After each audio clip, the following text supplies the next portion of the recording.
السلام علیکم ورحمۃ اللہ وبرکاتہ۔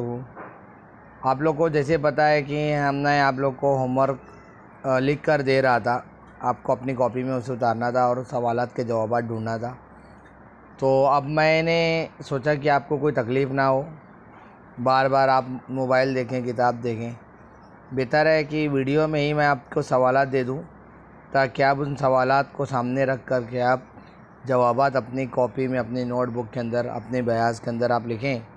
تو ہمارا جو ہوم ورک ہے، نوٹ بک ورک ہے، یہ سٹارٹ ہوگا چھٹے سبق سے، اردو مراٹھی کے ثقافتی رشتے سے، ہے نا۔ ہم نے چوتھے سبق تک کا میں نے آپ کو دیا تھا، آپ کو ہوم ورک دیا تھا، آپ کو کاپی ورک دیا تھا، نوٹ بک ورک دیا تھا، آپ کو کرنا تھا اسے۔ تو پانچواں سبق تو نہیں ہے، ہم ڈائریکٹلی چھٹے سبق سے سٹارٹ کرتے ہیں، اور چھٹا سبق کا نام ہے اردو مراٹھی کے ثقافتی رشتے، ہے نا۔ شروع کریں اس کے سوالات و جوابات۔ صفحہ نمبر 31 پر اس کے سوالات و جوابات ہیں، سوالات ہیں، آپ کو جوابات آپ کو لکھنا رہیں گے۔ سبق کا بغور مطالعہ کیجیے اور سرگرمیوں کو ہدایات کے مطابق مکمل کیجیے۔ یہ ہدایت لکھی ہوئی ہے۔ اب سوال میں کرنا کیا ہے، کون سا سوال کیا آئے گا؟ پہلا سوال ہے، ذیل کے بیانات میں سے صحیح بیان کو نقل کیجیے۔ صحیح بیانات کو نقل کرنا ہے آپ کو، یعنی 5 جملے اور 5 بیان دیے ہوئے ہیں، آپ کو ان کے اندر سے جو صحیح بیان ہے، جو ایک دم صحیح ہے، اسے ہی لکھنا ہے، اور جو غلط ہے اس کو نہیں لکھنا ہے آپ کو۔ 5 ہے، 5 کے سامنے کتنا دیکھیے، کتنا صحیح ہے، کتنا غلط ہے۔ میں پڑھ کے سنا دے رہا ہوں۔ پہلا سوال ہے، پہلا بیان ہے، سازگار ماحول میں ہندو مسلمان ایک دوسرے کو سمجھنے اور ایک دوسرے کے عقیدوں کا احترام کرنے لگے تھے۔ پہلا۔ دوسرا، صوفی سنتوں نے ظاہری رنگ ڈھنگ کو روشن کرنے کی سعی کی۔ دوسرا تھا، یہ دوسرا بیان تھا۔ تیسرا بیان ہے، یہ غیر مسلم بادشاہ تمام مجرموں کو شریعت کے مطابق سزا دیتے تھے۔ چوتھا بیان ہے، شعر کا ایک مصرع مراٹھی اور دوسرا مصرع اردو کا ہو تو اسے صنعتی تلمیع کہتے ہیں، ہے نا۔ یہاں پہ تلمیع، تا، لام، میم یا عین کا، ہے نا، تلمیع کا شعر کہا جاتا ہے۔ آگے پانچواں بیان ہے، سنت تکارام مہاراج نے آپ صلی اللہ علیہ وسلم کی عقیدت میں سنت تکارام مہاراج نے آپ صلی اللہ علیہ وسلم کی عقیدت میں ایک نعت لکھی تھی۔ اب ان 5 میں سے آپ کو دیکھنا ہے کون سا بیان صحیح ہے، کون سا بیان غلط ہے۔ آپ کو صرف اور صرف صحیح بیان کو ہی لکھنا ہے، آپ کو صرف نقل کرنا ہے اور آپ کو لکھنا ہے صحیح بیانات، ٹھیک ہے۔ اس کے بعد کے جو سرگرمی ہیں، کیا لکھا ہے؟ ذیل کی سرگرمیوں کو ہدایات کے مطابق مکمل کیجیے۔ اب جیسا سوال رہے گا اس کے حساب سے آپ کو اس کا کام آپ کو مکمل کرنا رہے گا۔ پہلا سوال ہے، مہاراشٹر میں مسلمانوں کی بود و باش کے زمانے کا تعین کیجیے۔ یعنی کہ مہاراشٹر میں مسلمان کب آئے اور کہاں سے مسلمانوں کی بود و باش رہنے کی، ہے نا، ان کی رہن سہن کے بارے میں معلومات ملتی ہے۔ آپ کو میں نے بتایا ہے، میں نے ویڈیو بنا کے بھیجی ہے، اب اس ویڈیو کو غور سے سنیے اور سمجھیے، بہت آسان ہے۔ اس کا جواب آپ آسانی سے لکھ سکتے ہیں، کون سے زمانے میں، کون سے بادشاہ کے زمانے میں یہ مسلمانوں کے بود و باش کے بارے میں بیان کیا گیا ہے۔ دوسرا سوال ہے، صوفیوں اور سنتوں کی روحانی درسگاہوں کے نام لکھیے۔